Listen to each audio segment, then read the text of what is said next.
Okay, good morning. So today kita masuk chapter 9. Chapter 9, reaction kinetics. Okay. And in this video kita akan masuk, first of all kita akan masuk rate of reaction first, 9.1.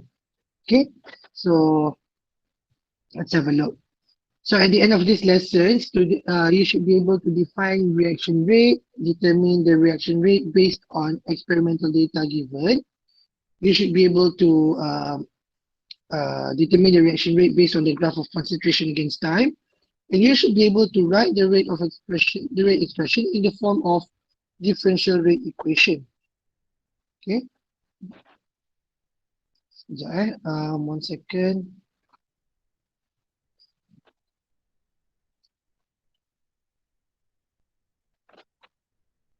Okay, nampak. Okay. Alright. So kita akan tengok all this, okay, and then we are going to write the rate expression in the form of differential rate equation and rate law. Okay, so at the end of this lesson, okay, ni semua ni tadi dah kamu lah. Okay, so first of all, let's have a look what reaction kinetic is. This is the title of the chapter.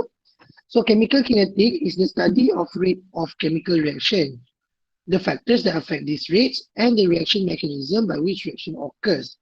Okay, so kita chemical kinetics ni dia tergolong dalam study of kadar tindak balas, faktor yang memberi kesan pada kadar tindak balas, dan juga reaction mechanism. Reaction mechanism ni kamu tak belajar sekarang. We will learn about reaction mechanism more dalam semester 3 nanti. Okay, semester 4. Okay. Alright, so dia penting sebab digunakan dalam industrial process, okay, untuk tahu macam mana nak buat chemical dengan cepat, macam mana nak perlahankan tindak balas. Okay. Sebab dia nak dapat nak pastikan masa yang digunakan adalah optimum untuk memberi hasil yang optimum juga. Okay. Kita juga guna chemical kinetic untuk tahu keadaan yang optimum untuk buat sesuatu chemical. Okay. Dan kita nak kontrol tindak balas. Okay.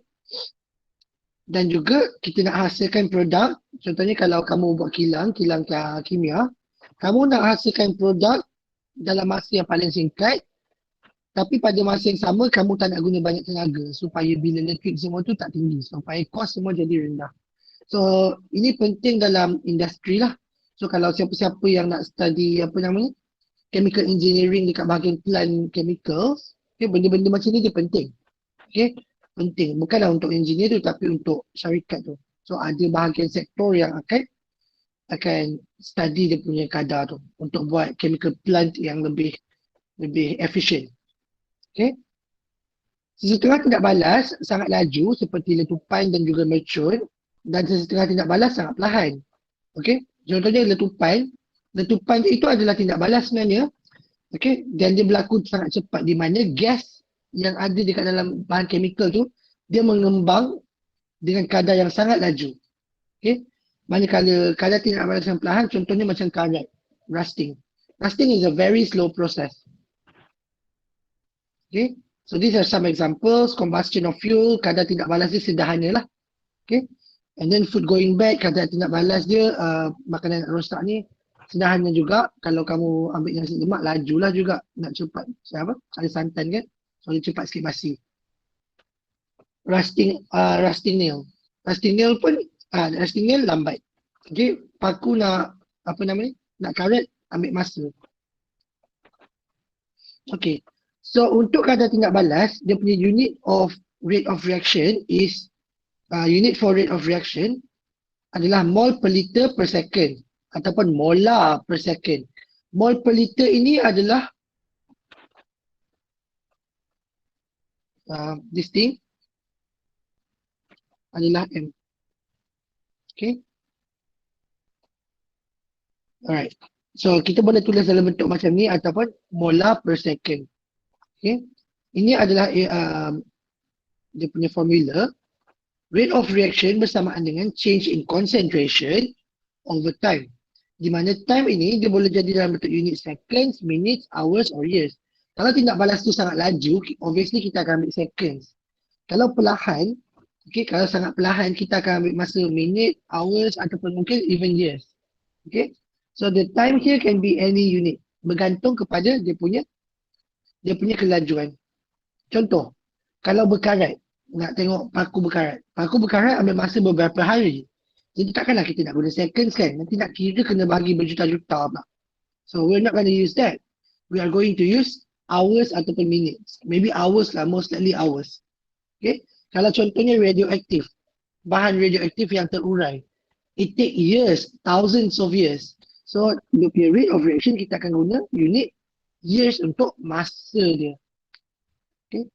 Dan rate of reaction ataupun reaction rate is inversely proportional to time. Dia berkadaran songsang. Maksudnya lagi sekejap masa, lagi tinggi rate. Okay, itu yang disebut tadilah.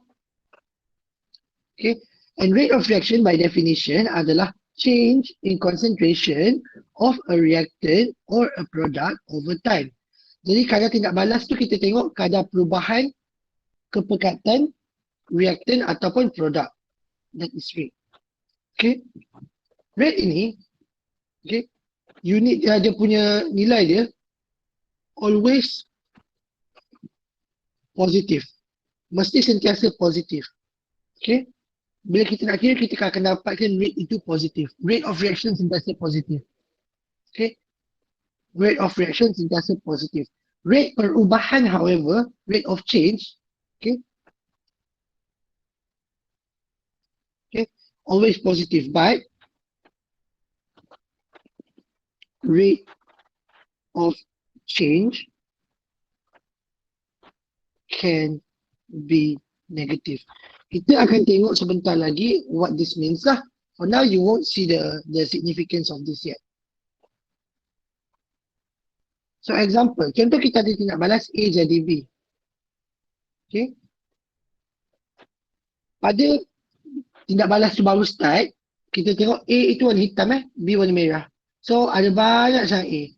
Lepas tu as time progresses, bilangan B makin meningkat. Okay. Dan untuk rate of reaction, kita tengok untuk irreversible reaction saja.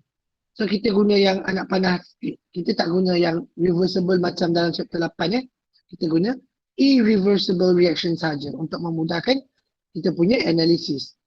As time progresses, as you can see, the amount of B increases.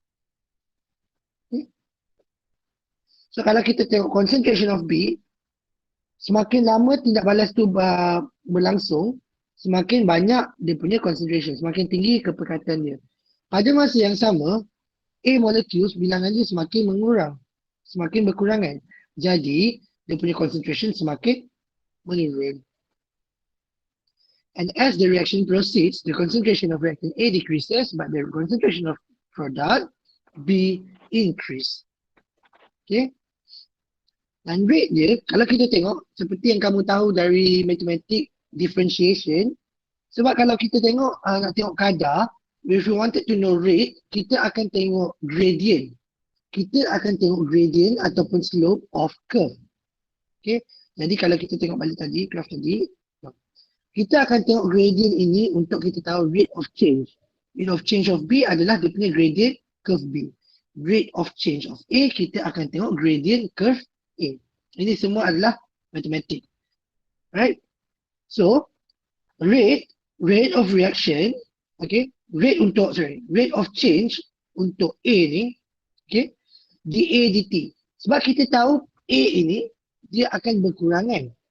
Nilai dia akan berkurangan. Jadi final minus initial, final dia lebih kecil daripada initial dia.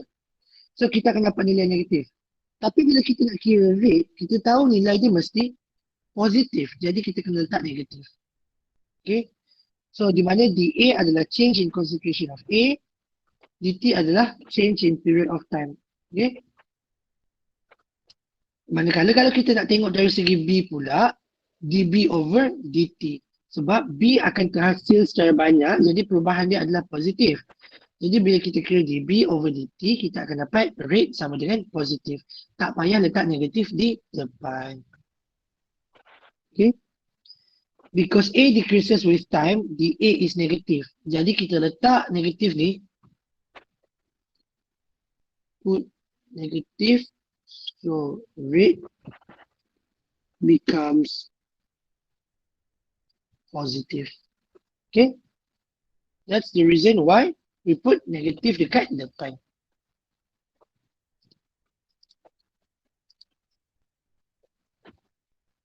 Okay, and then there are two ways untuk measure rate of reaction. Kalau kita ada graph, kita ada dua cara untuk kira kadar tindak balas. The first one is average rate of reaction secara purata, and the second one is instantaneous rate of reaction. Okay, the average rate of reaction is the rate of reaction over a period of time. Okay, so the instantaneous rate of reaction is the rate of reaction at a given time. Maksudnya kita tengok kadar pada sesuatu masa itu.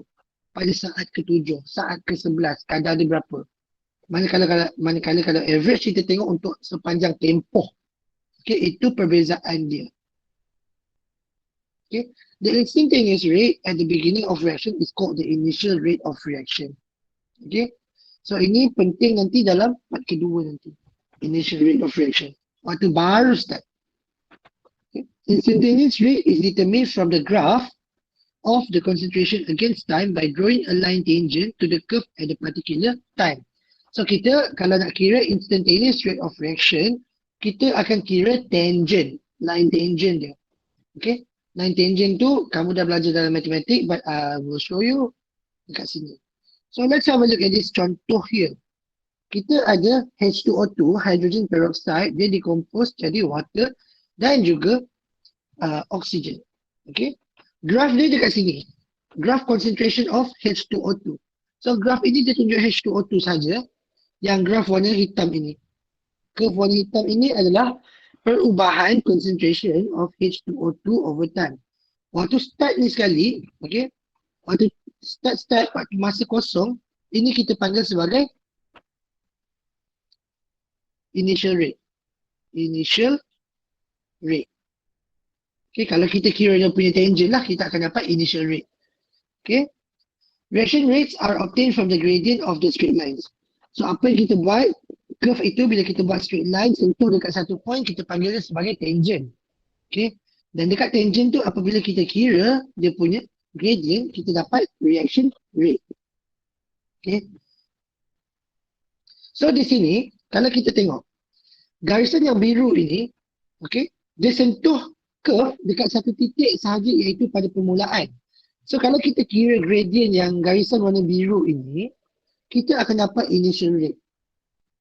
Kalau kita ambil contohnya pada point 300 second, kita nak tengok kadar tindak balas pada 300 second. So kita buat curve ini, kita buat tangent dekat curve dekat 300 second, sentuh dekat 300 second saja, kita dapat garisan merah ini. Kemudian apabila kita kira gradient dia nanti, kita akan dapat instantaneous rate of reaction at 300 second.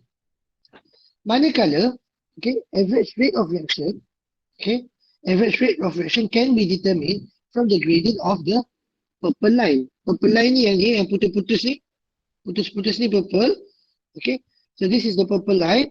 Kita tengok daripada sini sampai hujung, kita gariskan saja terus, okay, and then kita kira gradient ini. Kita akan dapat average rate of reaction. Okay.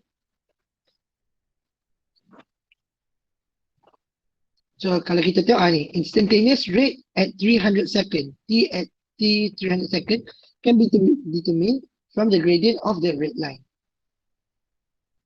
Manakala, reaction rates are obtained from the gradients, okay. Kalau kita ada initial rate yang tadi saya explain, warna biru tu lah. Okay. Now, note that the reaction rate is not constant. It decreases with time. So kalau kita tengok, kejap kalau kita tengok contohnya yang ni, kita tengok pada permulaan dia punya kecerunan gradient dia tu, okay, gradient dia steep, it is quite steep. So the gradient is quite big at the beginning. Makin lama dia makin, gradient dia makin kurang steep. Sampai 300, dia dah jadi macam ni. So nilai dia makin kecil. Sampai dekat 540, dia almost flat. Sampai 600, dia jadi flat. Okay, it becomes flat. So as we can see, okay, rate dia semakin berkurangan. Rate of reaction decreases over time. Dan ada sebab kenapa dia decrease over time. Kalau kita tengok dekat sini. Pada masa kosong, concentration dia tinggi. Masa 50, concentration dia berkurangan. Makin lama makin berkurangan. Okay? Jadi kalau kita tengok rate dia, okay, so ni graf dia, rate dekat 100 second, ini adalah rate dia. 2.96 times 10 negative 5 molar per second. Kemudian it becomes 2.09 times 10 negative 5 molar per second. Kemudian it becomes 1.48 times 10 negative 5 molar per second. Dia punya gradient makin lama makin berkurangan. Ini disebabkan oleh, kalau kamu ingat lagi sekolah menengah, kadar tidak balas, dia punya kadar tidak balas itu makin tinggi apabila concentration semakin tinggi. Dan kalau kita tengok, kita observe concentration of A, the concentration decreases over time. So, semakin lama tidak balas, semakin perlahan tidak balas, sebab concentration dia decreases. Okay?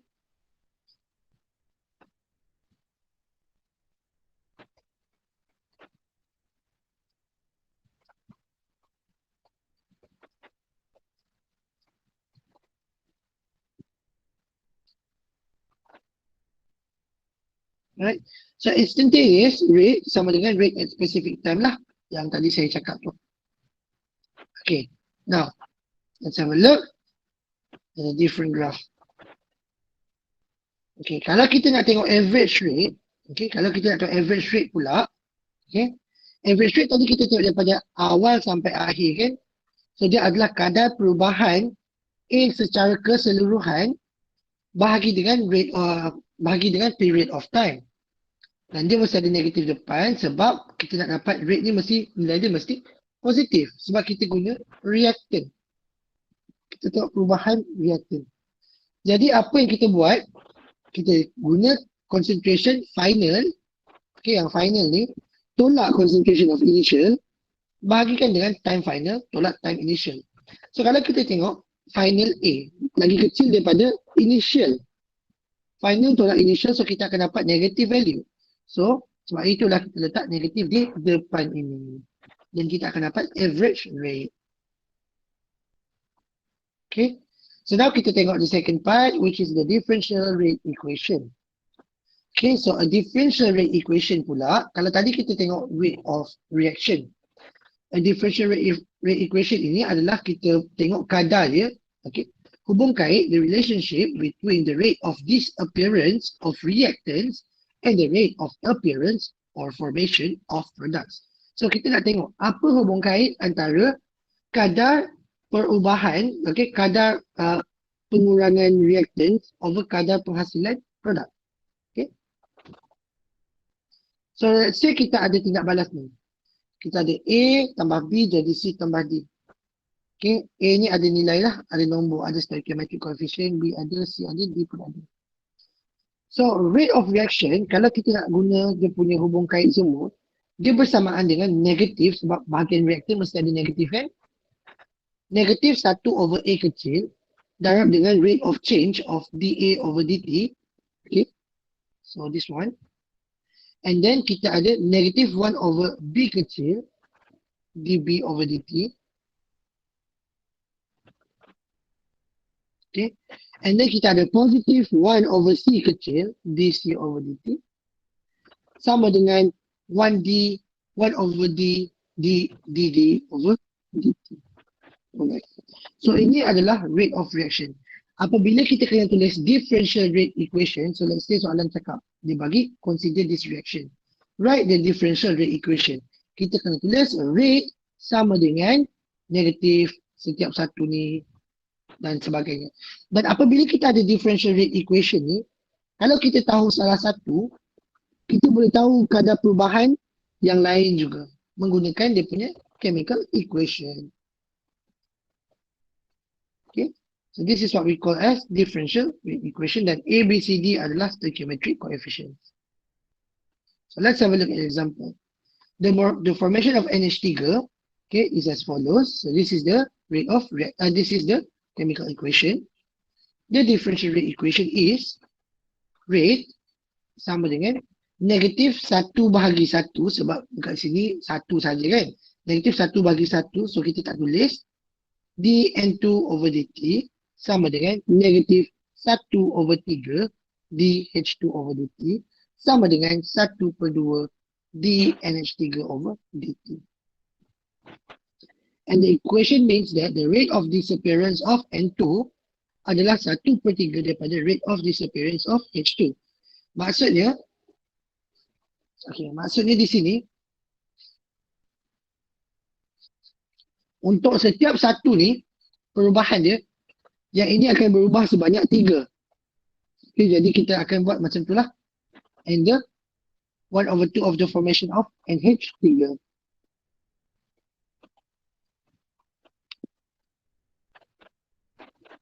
Right.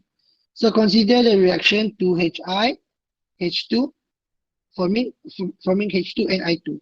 Determine the rate of disappearance of HI when the rate of formation of I2 is 1.8. So ini adalah contoh soalan yang menggunakan differential rate equation. Dia bagi rate of disappearance of salah satu, kemudian itu reactant ni lah, disappearance reactant. Dia suruh cari rate of formation of I2. Dia bagi, let me just repeat it again. So soalan ini, dia suruh kamu cari rate of disappearance of HI. Dia bagi rate of formation of I2. Jadi kita kena gunakan differential rate equation. Okay, so solution dia, rate sama dengan, kita tulis dulu dia punya differential rate equation. So rate sama dengan negatif 1/2 dHI over dt sama dengan dH2 over dt sama dengan di2 over dt. Sebab ni dia ada 1, 1. Kemudian, kita tahu, kita tahu dekat sini, kita nak cari dHI over dt tau. Rate of disappearance adalah negatif dHI over dt. Kita ada di2 over dt, formation of I2. Jadi di2 over dt. So we have this one. Kita ada nilai dia. Okay. Ini adalah nilai yang dia bagi. Jadi, kita alihkan nilai dia, masukkan value 2 pergi sana, masukkan value dia 2 kali ini, dapat ini. Remember, rate of disappearance, nilai dia masih positif. Jadi negatifnya kita kena kekalkan dekat situ. Rate of disappearance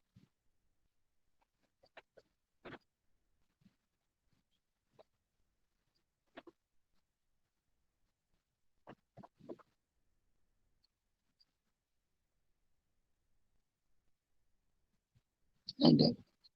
Itu adalah rate of disappearance. Okay, now write the rate expression for the following reaction. So saya nak kamu cuba jawab soalan yang ini. Okay. So try to write the rate of disappearance of, dia bagi kat sini rate of disappearance of oxygen is 0.02 molar per second. Okay, determine. Sebenarnya molar per second ni kan dia ada jarak tau. Molar per second. Dia ada jarak sebab 2 unit berbeza. Okay, so determine the rate of formation of NO and H2O. And then you have to determine the rate of disappearance of NH3. So saya nak kamu cuba jawab sekarang. So I give you 10 minutes to answer this question. So please answer the question now. Kalau ada soalan, tanya saja.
Okay, so let's have a look at the solution of these questions. Okay, so first of all, rate of reaction dia punya differential rate equation dia, it should be written as this. Rate sama dengan negative 1/4. Mesti ada tau perkataan rate dekat tepi ni. Okay, negative 1/4 dNH3 dt sama dengan negative 1/5 dO2 over dt sama dengan 1/4 dNO over dt sama dengan 1/6 dH2O over dt. Okay, and then soalan dia suruh cari rate of formation of NO. Jadi dia bagi dekat sini, kalau kita tengok balik, dia bagi rate of disappearance of oxygen. So dia bagi yang ini. Ini dia bagi dO2 over dt, negative dO2 over dt dia dah bagi. Okay, so kita nak cari rate of formation of NO dengan H2O. Jadi kita guna nilai dia ini. Okay. So kita tahu ini adalah rate of disappearance of O2. So kita masukkan nilai dia. Okay, so 4 pergi sana. Okay, masukkan nilai 0.02, kita akan dapat 0.016. Okay. Jelas tak? Does anyone have any question? Ada soalan tak setakat ni? Does anyone have any question? Ada. Okay, now kita tengok the next part. Okay, dia nak cari H2O pula. Again, kita boleh guna O2, tapi kalau kita nak guna tadi kita pakai NO kan, kita nak cari NO. So kalau kita nak guna NO ni pun boleh juga untuk dapatkan H2O. So kita boleh guna mana-mana sebab persamaan dia berterusan macam ni. It is continuous as follows. So we can use O2 or we can use NO. Sebab NO kita dah dapat dari nilai tadi. Yang negatif kasih pindah.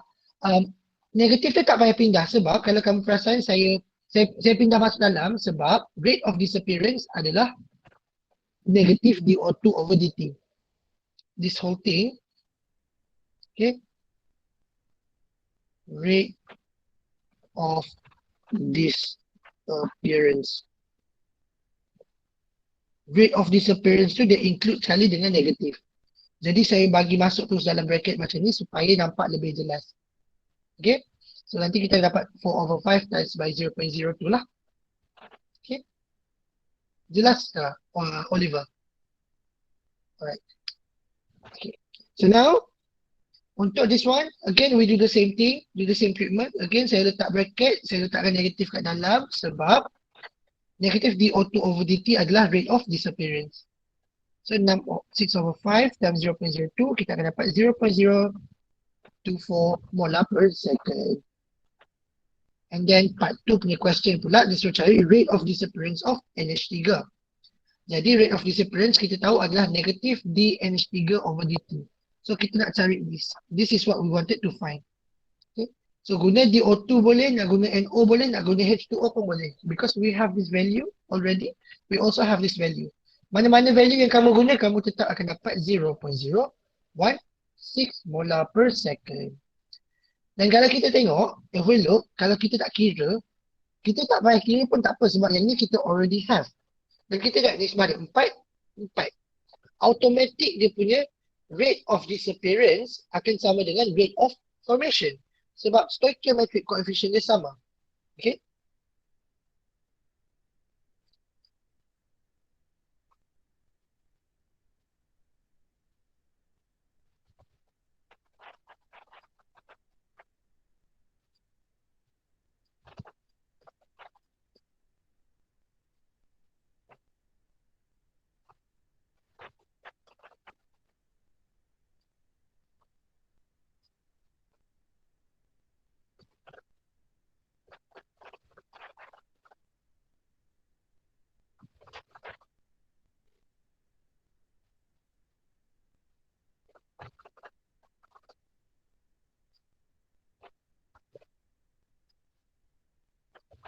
Right. Sebab stoichiometric coefficient dia sama. Okay? So kita automatically tahu. So kalau kita tak kira pun tak apa sebenarnya. Kita boleh terus bagi terus nilai. Not a problem. Okay, now consider the reaction between magnesium and HCl to form MgCl2 and H2. So dia bagi tahu macam ni. Write the differential rate equation for the above reaction. When H2 is increasing at 0.32 mol per decimeter cube per second. So ini adalah molar. Molar per second. What is the rate of decrease of HCl? Okay. So kamu boleh, this one kamu boleh cuba jawab sebagai kamu punya ni lah. You can try to answer it as your, what do you call it? As a part of your homework. This one saya akan bagi nanti kemudian jawapannya. Okay. Actually saya discuss je terus. I'll just discuss. Kamu boleh refer balik kemudian. Okay. So dekat sini write the differential rate equation for the above fraction. Rate sama dengan negatif DHCl, okay, over dt, DMgCl over dt, DH2 over dt. Perasan tak DMg tiada? There is no Mg here. Sebab ini adalah concentration. No DMg over dt because solid has no concentration. Okay. Solid has no concentration. Jadi kita tak tulis lah. Kita ambil aqueous sahaja ataupun gas. Gas dengan aqueous saja kita boleh ambil. Okay. And then soalan seterusnya, when H2 is increasing at 0.32, so dia bagi tahu rate of formation. Okay, rate of formation of H2. What is the rate of decrease of HCl? So kita tahu DH2 over dt, which is the product, sama dengan 0.03. Rate sama dengan seperti ini. So this is the equation. So kita boleh masukkan nilai untuk cari yang ini. Kita nak cari negatif DHCl over dt. So kita darab 2 lah. 0.64. We should get 0.64 mol per decimeter cube. Okay. Alright. So this one saya nak kamu cuba jawab sekarang. Kejap lagi kita akan tengok dia punya solution. I give you 10 minutes.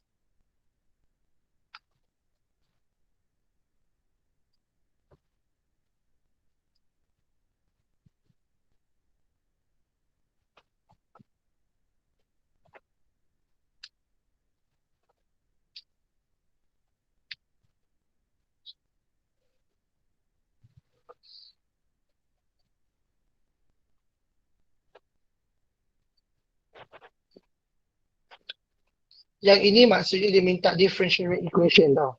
Soalan A ni. Ini adalah cara lain yang dia boleh tulis untuk minta differential rate equation.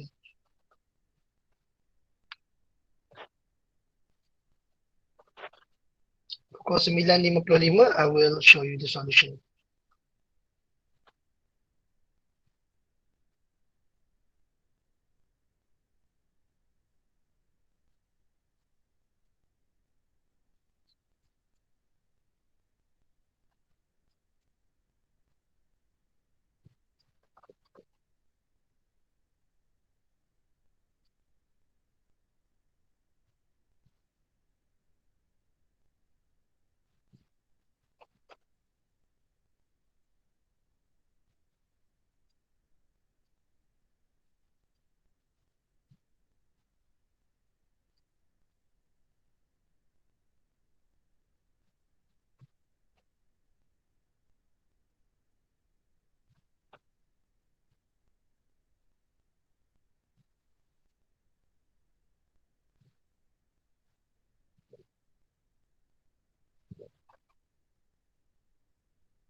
Okay, so let's have a look at how we can solve this problems.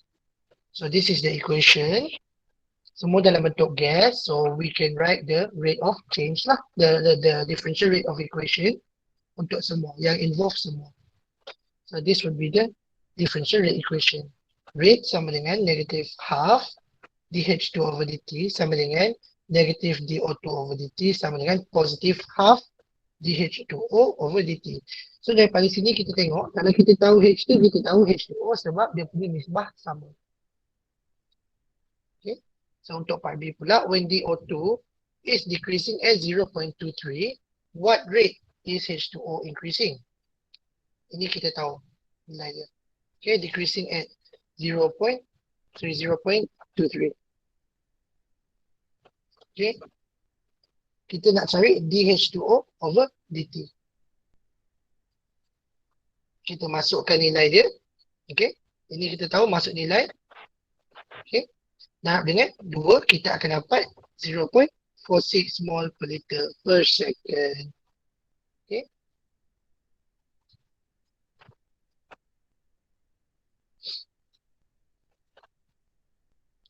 Based on the following rate differential equation, write the chemical equation for the reaction, and nitrogen gas was formed at rate of this.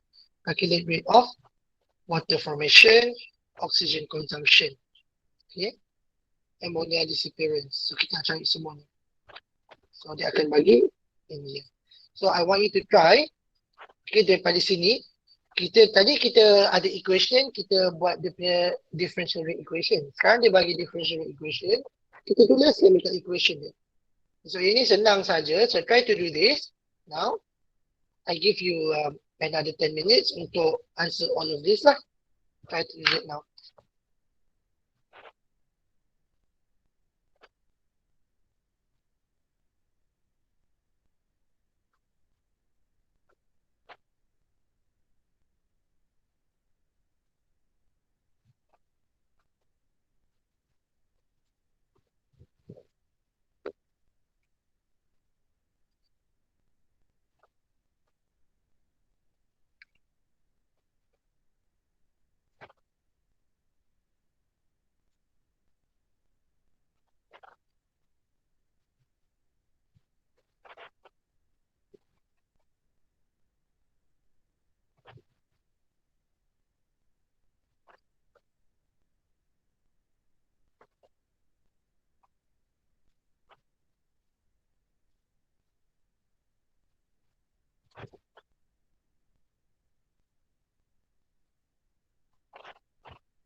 Okay, so let's have a look.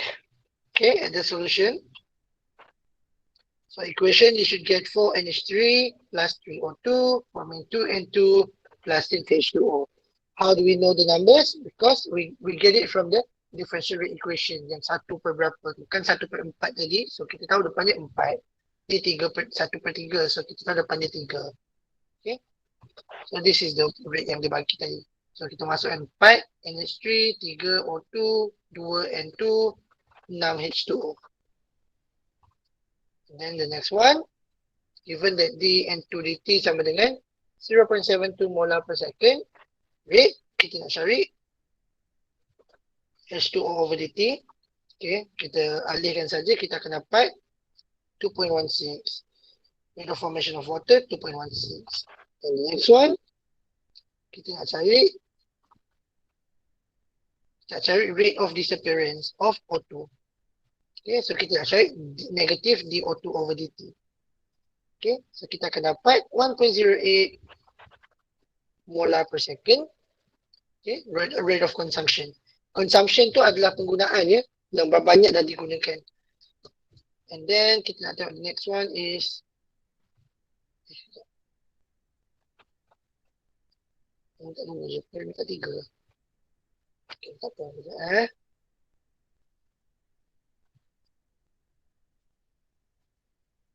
Ammonia disappearance. So kita tengok yang ini 1.4. So kira sajalah. Okay. So you should be able to get 1.44. Okay. Tak ada solution di dalam ni. It's okay.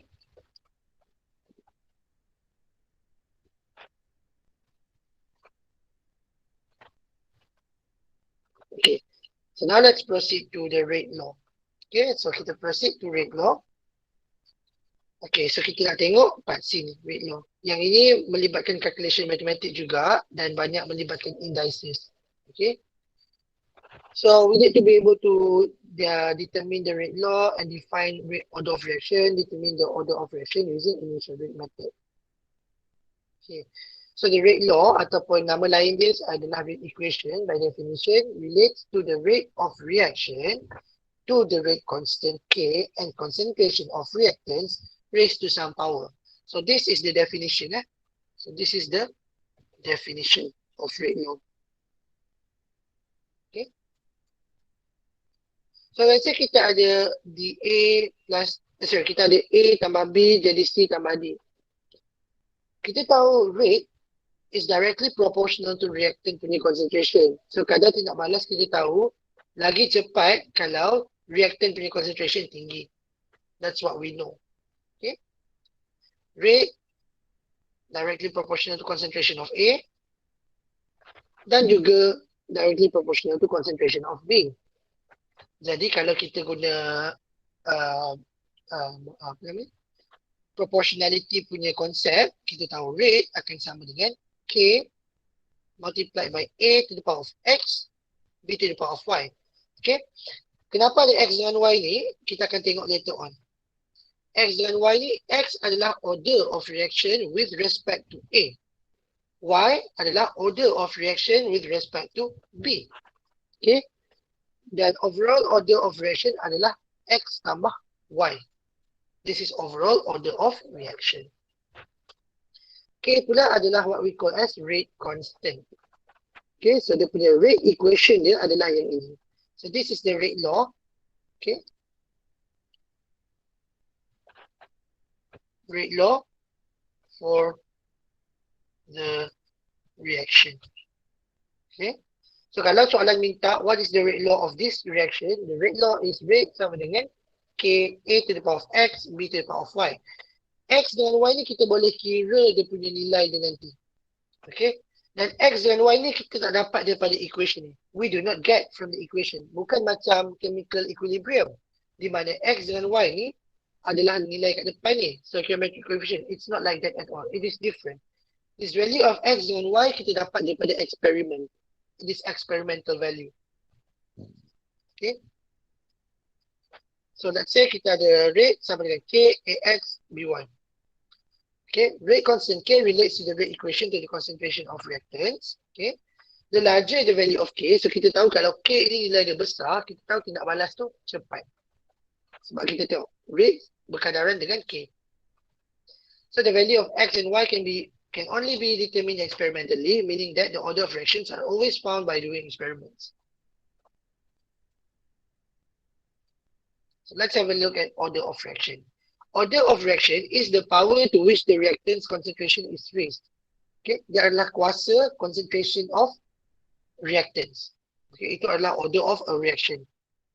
Okay, it indicates to what extent the concentration of reactant affects the rate of reaction, as well as which reactant has the greatest effect on rate of reaction. Okay, so dia menunjukkan banyak mana kesan kepekatan reaktan itu dalam menentukan kadar tidak balas.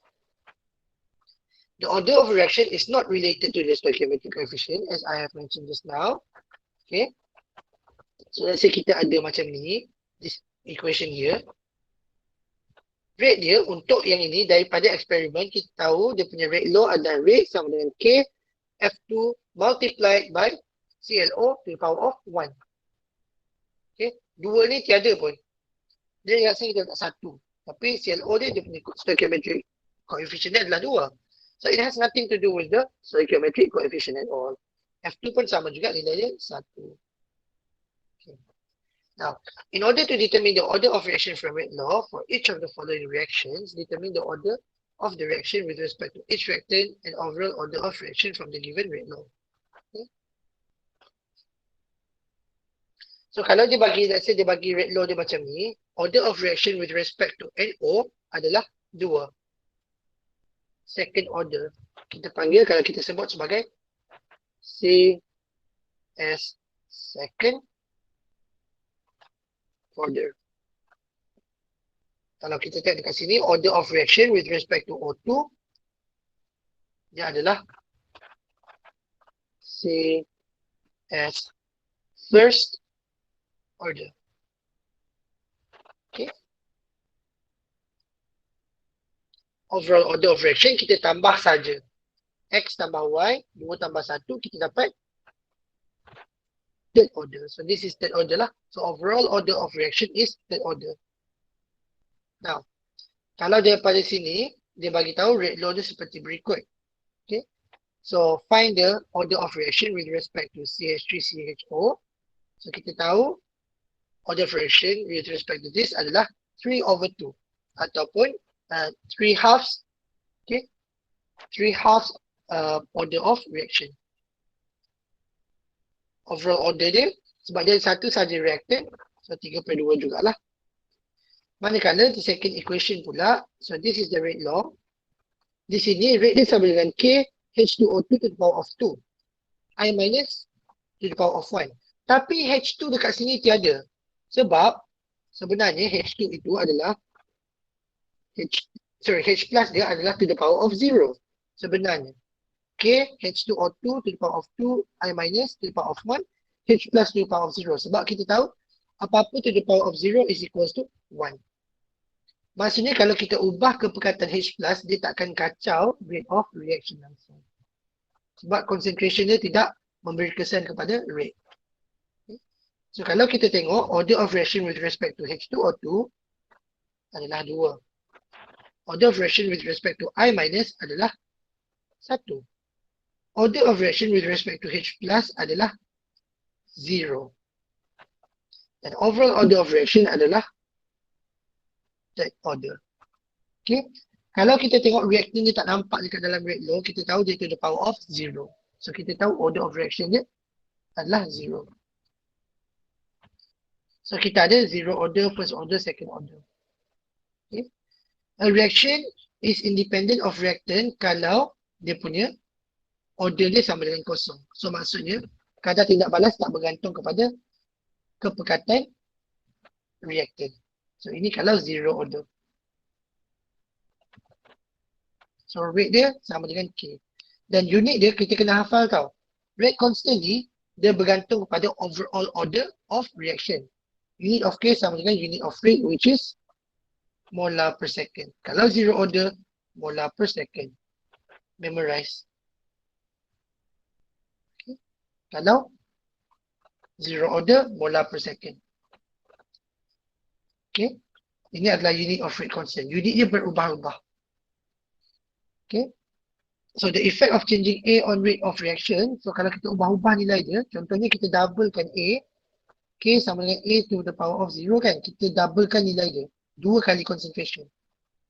Tetap to the power of 0. So kita akan dapat tetap K.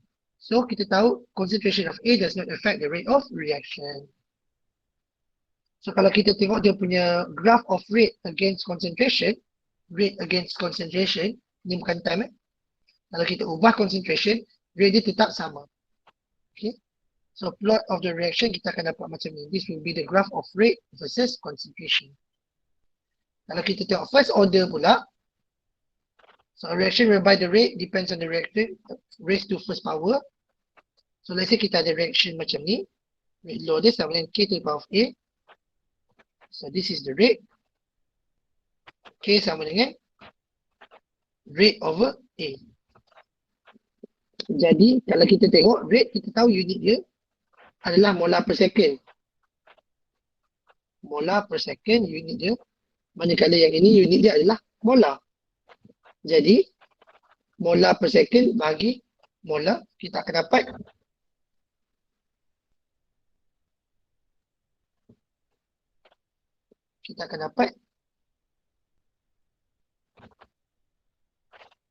per second. So unit of rate constant kalau first order adalah per second. Okay. Ini adalah unit K. Kalau unit K untuk zero order tadi adalah molar per second. Kalau first order dia adalah per second. Hafal juga. So kita tengok macam mana concentration of A berubah kalau kita doublekan A. So kita tahu rate 1 sama dengan KA. Kalau rate 2, kita doublekan concentration dia. Okay. To the power of 1. So 2 KA. So rate 2 adalah 2 kali rate 1. Okay. It is double.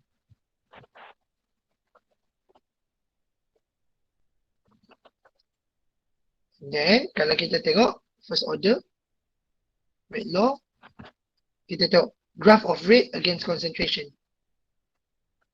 Sebab kita tahu rate bergantung dengan A. So kalau kita naikkan, kalau kita tengok ini adalah graph Y equals to MX. Jadi C dia kosong, so kita akan start daripada kosong, starting from origin, like that. That will be the graph. Rate against concentration. Okay. Slope dia punya gradient adalah K.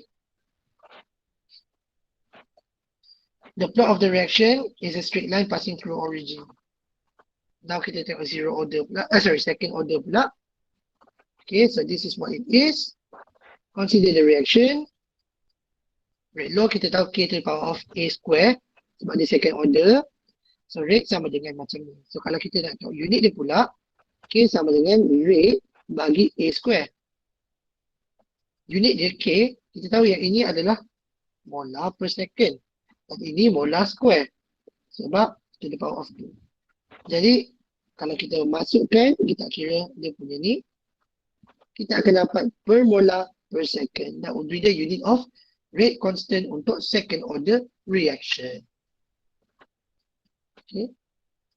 Now, effect of changing A on rate. So, kita tengok kalau second order, macam mana, apa yang akan affect dia punya rate.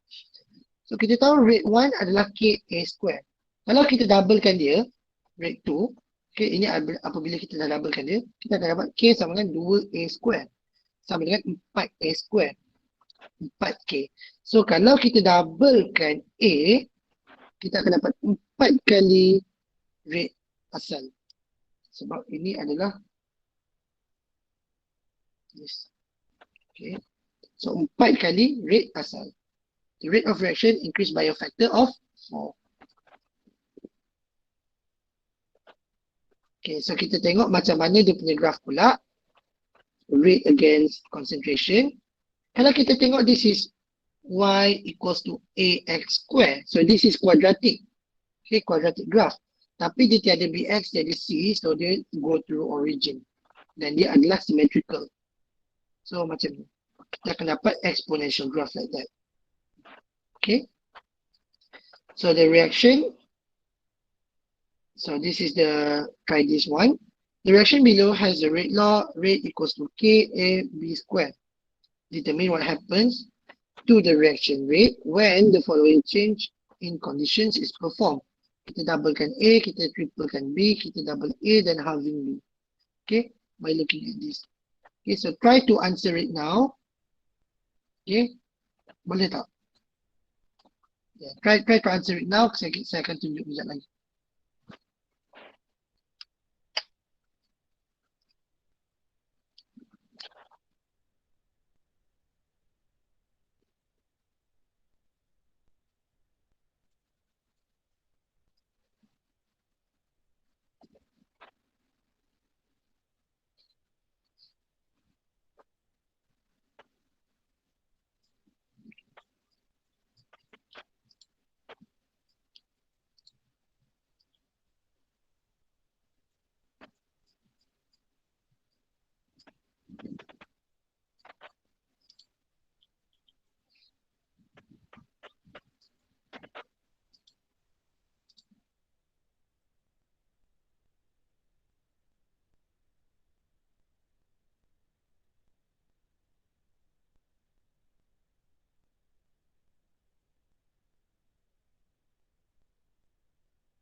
Alright.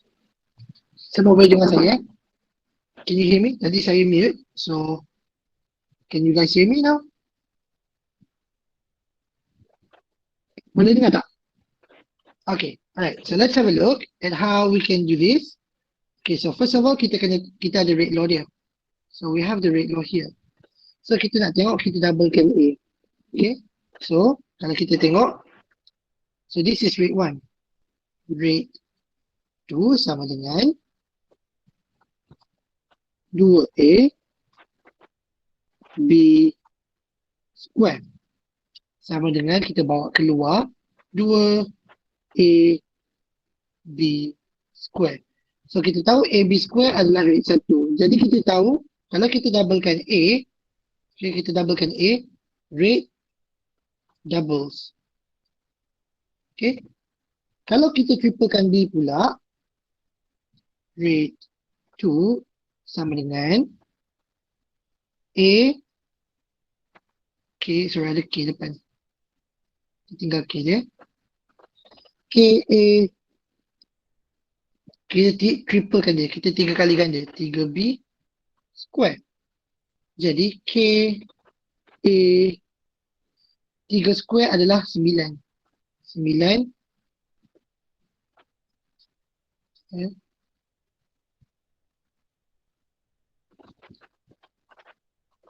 okay. So B square dah berikan dengan 9. Kita dah squarekan dia. Jadi kita akan dapat 9 K A B square. So K A B square adalah rate 1. Jadi kalau kita triplekan B, okay, kita triplekan B, dia punya rate akan increase by 9 kali ganda. Rate increase by 9-fold. Okay, 9 kali ganda. Okay, increase by 9-fold. So dia meningkat sebanyak 9 kali ganda. So apa yang akan jadi pula kalau kita double A dan half B? So rate 2 sama dengan okay, A kita double 2A to the power of 1, B kita halfkan dia 1/2 B square. Jadi kita akan dapat K 2A B square 1/2 square adalah 1/4. Jadi bawa semua ke depan, 2 kali 1/4 kali K A B square. So kita akan dapat 1/2 K A B square. So kalau kita double A dan half B, kita akan rate dia akan berkurangan sebanyak separuh. So rate decrease by a factor of 2. Okay. Kalau kita tengok rate dia ada pecahan, okay, kita tengok perbezaan dia jadi pecahan, dia akan decrease. Kalau nilai dia nombor biasa, whole number, integer, okay. Kalau nilai dia 2 ke 3 ke, itu increase. Kalau dia 1/2, 1/3, 1/5, itu decrease. Okay. Alright. So in this one, write the rate equation. Okay. Right. Okay. Calculate the rate constant. So this is try this example 2. Okay. So the decomposition of N2O5 at 45 degrees Celsius is a first order. Dia dah bagi tahu dah, ini adalah first order. Write the rate equation for the reaction. Calculate the rate constant if the initial concentration of N2O5 is 1.5 times 10 negative 3 molar at rate of decomposition, which is that. Okay.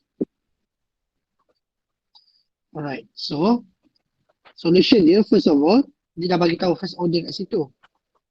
Jadi rate dia sama dengan okay, concentration of N2O5 to the power of, sebab dia first order, jadi to the power of 1.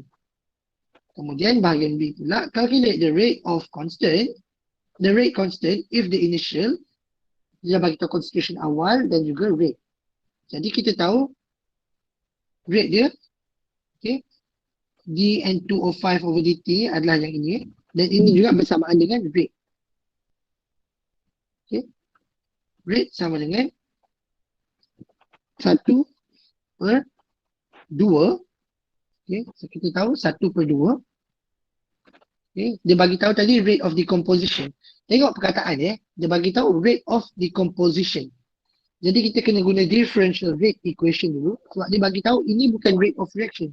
Ini adalah rate of decomposition. Kalau kita guna rate of reaction, then kita boleh guna terus rate law. Okay. So dia bagi tahu rate of decomposition. dN2O5 over dt sama dengan ini. Okay. Jadi rate sama dengan negatif 1 per 2. Okay. Masukkan nilai dia. Okay. Bahagi dengan 2. So kita akan dapat 4.3. So ini adalah rate of reaction dia. Kemudian calculate the rate constant. So kita tahu rate sama dengan K N2O5 to the power of 1. So ini adalah rate dia. 4.3. Kita tahu nilai concentration iaitu 1.5. Okay, 1.5 darab 10 negatif 3 sama dengan ini. Dan sebab dia first order, kita kira kita akan dapat nilai. Dan unit dia per second sebab dia first order. Okay. Alright, so determination of reaction order. So yang ini kita akan masuk pada hari Rabu nanti. So we will finish this. Okay, ini ada banyak calculation. So I will stop here. Okay, I will stop here and kita akan continue on determination of reaction order by using initial rate method. With that said, let me just stop the recording.